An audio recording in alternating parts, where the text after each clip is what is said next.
Edukasi politik akal sehat, sebuah catatan demokrasi. Pemilihan calon Dewan Perwakilan Daerah 2024, Kabupaten Paniai, di Distrik Paniai Barat, dan beberapa distrik lainnya, menjadi sebuah catatan demokrasi menghampiri rambu-rambu pelanggaran etika dan moral. Beberapa caleg tapi juga pengurus punya niat untuk ingin jadi dewan dan juga ingin memenangkan caleg tertentu. Telah memberikan presiden buruk terhadap konsisten serta penyelenggaraan pemilihan berdasarkan jadwal KPU menjadi tak kontrol. Aktor-aktor fasilitor dan mobilisator untuk menghadang dan mencoba menggagalkan kerja-kerja penyelenggara secara demokrasi. Menjadi permulaan akan terlahirnya sebuah embriologi lingkaran setan yang kemudian melahirkan malapetaka keberlangsungan politik praktis pada waktu-waktu mendatang. Jika tindakan tidak bermoral dan etika serta melanggar kode etik baik di dalam kepartaian tapi juga merusak reputasi dirinya, maka hendaklah kita menolak. Penolakan ini bukan pada manusia, tubuhnya tapi karakternya yang mesti ditolak. Paniai Barat bukan tempat kelayaknya manusia melahirkan embriologi lingkaran setan. Di sini tanah yang sudah diberkati oleh Tuhan dan alam. Politik praktis yang notabene-nya adalah kontra dengan agenda nasional. Kenapa manusia yang ambius menjadi dewan mesti melibatkan mereka yang ideologi dan patriotisme kepapuaan? Catatan ini perlu renungkan di bersama dalam kerangka ideologi monisasi dan patriotisme Papuanya. Mereka yang secara personal telah gabung di organisasi sakral, kudus, suci harus menjaga marwah organisasinya. Karena organisasi ideologi bangsa Papua kita jaga kekudusannya. Dari telah terjadi melukai demokrasi yang bermartabat dan menjauhi kemauan alam dan Tuhan. Politik kotor yang terjadi oknum yang telah menjadi aktor akan ada konsekuensinya. Cepat atau lambat, hukum alam semesta sedang menunggunya. Pejuang edukasi politik akal sehat. Untuk menentukan siapa yang jadi DPRD ditentukan oleh suaranya dan suara itu kembali kepada basis suara di mana kampungmu berasal. Untuk Paniai Barat Distrik Induk Obanu adalah ikuti ulasan berikut ini agar tidak gagal paham. Biar lebih jelas saya menjelaskan partai yang telah diplenokan oleh Ketua PPD Distrik Paniai Barat sebagai berikut. 1. PDIP Calon Tunggal Joni Wito Pigome. Basis suara Kampung Beko Lama suara berkisar 796 suara sah. 2. Partai Perindo A. JHONIPIGOME. Basis suaranya Kampung di Jiuji Distrik Nakama Sebanayak 539. B. Robertus PIGAI. Basis suara Kampung Obanu 1109 suara sah dan Kampung Epo Obanu sebanyak 794 suara sah. Jumlah 1903 suara. CD Minil Boma basis Kampung Ekinawuwo sebanyak 537 suara dan Kampung Wiyoge sebanyak 238 suara sah. Jumlah suara 775 suara sah. Dari suara Perindo ini Kampung di Jiuji calon tunggal Joni Pigome, sehingga mutlak ke Joni Pigome.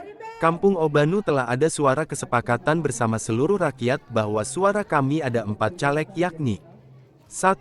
Amos Kudiai, Partai PKN. 2. Willem Kudiai Partai Garuda. 3. Robertus Pigai Partai Perindo. 4. Yakob Kudiai Partai P3. Berdasarkan hasil pleno PPD yang sebutkan hanya 2 partai saja, maka secara otomatis caleg dan partai politik dari partai politik lain di kampung itu gugur. Kampung Ekinawuwo dan Wiyoge Deminil Boma, Perindo dan Z Boma Garuda. Seandainya saja suara belum jatuh kepada Deminil Boma sebelum pleno PPD, maka hasil pleno pun pasti jatuh kepada Deminil dan caleg dan partainya Z gugur. Suara kampung selain basis Perindo telah jatuh ke caleg dari PDIP JHONIW Pigome. Karena dia caleg tunggal. Dengan demikian saya ingin sampaikan kepada rakyatku di 2 kampung saya yakni Obanu dan Epo Obanu suara rakyatku adalah suara Tuhan. Kedua kampungmu adalah kampung suara terbanyak maka keadilan dan kebenaran selalu menjadi pemenang. Dari catatan di atas ini saya dan rakyatku ingin sampaikan kepada pengurus Perindo dapat menyikapi secara bijak persoalan ini. Persoalan ini persoalan internal partai telah ditetapkan tapi belum finalkan. Berdasarkan hasil pleno di tingkat KPUD Paniai menyebutkan calon Perindo atas nama Deminil Boma dikarenakan tindakan ancaman terhadap Garuda dan juga calon yang lain. rusak demokrasi yang bermartabat. Para pembaca dan pendengar yang hebat dan super. Saya ingin mau sampaikan bahwa bagi saya persoalan siapa yang jadi dewan itu bukan masalah. Tapi bagaimana kita melahirkan pendewasaan politik yang bermartabat. Suara rakyatnya jangan ada dalam penjajahan politik praktis yang merusak nilai-nilai etika dan moral. Bagi saya menjadi dewan itu kecil, bukan dengan cara arogansi ancaman menjadi senjata ampuh. Hal ini cara pandang orang-orang klasik dan ambisius mainnya. Dengan saya jangan anggap suara rakyatku itu diam, kita ini intelektual.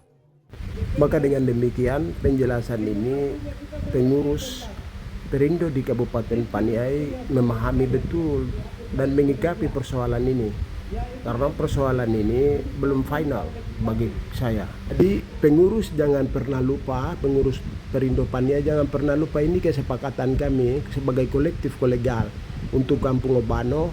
Secara otomatis itu jatuh ke saya berdasarkan hasil pleno PPD. Kemudian untuk Kampung Obano ini kan masyarakat sudah sampaikan bahwa saya dengan Demi Pijay dari Garuda. Setelah itu kami bicara di lapangan terbang, namun pada saat itu mandatnya Pak Demi ada suara, tapi setelah mempertimbangkan beliau tidak punya potensi untuk memperoleh kursi, sehingga masyarakat dan juga para PPS semua sepakat untuk suara kasih ke saya. Dan ini bukti-bukti rekapan yang pernah kami kasih masuk di PPD pada tanggal 20 Februari 2024. Dan pada saat itu juga kelompoknya Deminiel dan pendukungnya kan datang sampaikan mendesak kepada PPD untuk segera melakukan ini. Jadi Deminiel dengan 775 itu mengklaim diri bahwa dia sudah telah menjadi dewan. Tidak. Dan pesan-pesan ini kan Pak Ketua, Pak Jerison Tebay pernah sampaikan, ini politik belum final, sehingga segera melakukan pendekatan diplomasi politik untuk memperoleh merebut suara dari yang lain juga. Ini kan Pak Jerison pernah sampaikan juga ke saya via telepon. Terus itu sebabnya saya minta untuk mengikapi bijak. Nah, dan di sini jangan kita salah berpikir dan kaprah bahwa dari distrik Paniai Barat selain Ekinawiyogai, Obano dan Digiugi adalah basis Perindo, suara Perindo dan ada calonnya. Dan selain dari kelima kampung ini kan suara semua jatuh ke Johnny Pigome, calon dari partai PDI, ya itu. Jadi jangan mengklaim diri bahwa dengan 775 suara itu terpilih.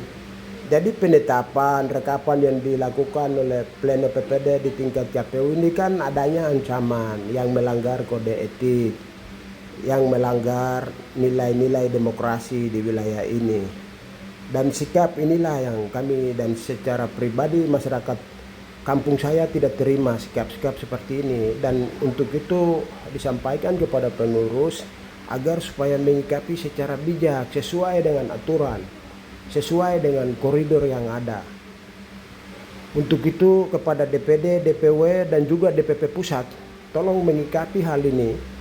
Karena ini sudah tidak sesuai dengan nilai-nilai demokrasi yang sesungguhnya. Itu. Jadi terakhir itu hasil pleno PPD di pada saat setelah pleno itu kan PPD dari Toputo itu mereka 5 PPD berkumpul dan mereka sudah sampaikan juga ke saya bahwa Robert sudah aman. Tapi tolong hubungi Panwas Distrik Panuel Kudiai. Tapi Panuel Kudiai pada saat itu mungkin saja dia telah menjadi tim suksesnya caleg tertentu dan partai tertentu, sehingga dia bantah menolak. Tapi penolakan ini kan partainya sudah ditetapkan 2 partai. Itu artinya bahwa suara itu sudah ada di Robertus dari 2 kampung. Ya, jadi ini tolong menyikapi secara baik. Ini saya memberikan pendidikan politik yang bijak supaya ke depan tidak terjadi melahirkan sebuah embriologi lingkaran setan di daerah ini. Untuk itu saya berharap supaya mari dengan bijaksana, dengan hikmat yang Tuhan berikan melihat hal ini. Kita berbicara bukan persoalan siapa dia yang jadi dewan. Kalau menjadi dewan bagi saya itu kecil. Tapi saya mohon agar supaya keadilan atas suara rakyat harus ditegakkan. Kami ini orang yang berada di ibu kota distrik. Dan jangan diperbudak suara-suara kami. Jangan digadaikan dengan kepentingan-kepentingan tertentu. Dan saat pleno itu kan saya sudah membuktikan semua. C1 plano dari kampung Epo Bano saya sudah tunjukkan. Dan pada saat itu kan ada dari Garuda, P3, kemudian PPD, mereka tidak membantah. KPU pun demikian. Hanya yang terjadi adalah ketua PPD ada di dalam tekanan psikologis. Nah ini dengan adanya ancaman tersebut, sehingga jangan pernah bilang bahwa Robert basisnya di mana. Saya ini punya suara yang jelas, punya basis suara Kampung Obano dan Epo Obano. Ulasan tadi. Salam waras seluruh pendengar yang berbahagia dimanapun berada.